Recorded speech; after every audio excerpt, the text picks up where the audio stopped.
അപ്പോളേ ഞാൻ ആ കിളീനെ എടുത്തോണ്ട് വന്നേ.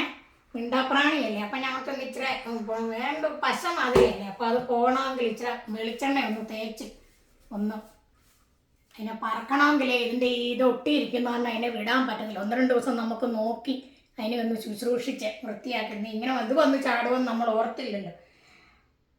അതുകൊണ്ട് ഇച്ചിരി എണ്ണ തൂക്കുക. എണ്ണ തൂത്ത് കഴിയുമ്പോൾ അതിൻ്റെ പശപ്പ് മാറുമല്ലോ. എന്നിട്ട് ഇച്ചിരി സോപ്പിട്ടൊന്ന് കഴുകി 2 ദിവസം പെരയ്ക്കാത്തിരിക്കട്ടെ.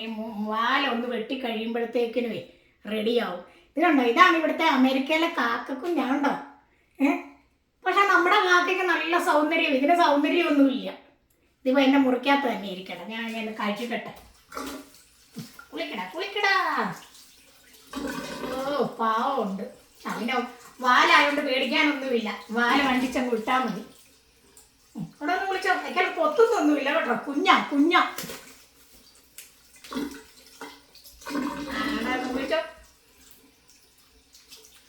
പതുക്കനെ അത് പോയി കേട്ടോ. എണ്ണമയം തേച്ചോണ്ടേ പോയി. ഇവിടെ എല്ലാം ഉണ്ടേ. ഓ പാവം രക്ഷപ്പെട്ടോളൂ.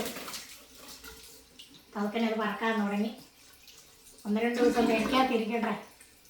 അപ്പം കണ്ടില്ലേ, അമേരിക്കയിലെ കാക്കക്കുഞ്ഞിനെ കണ്ടില്ലേ.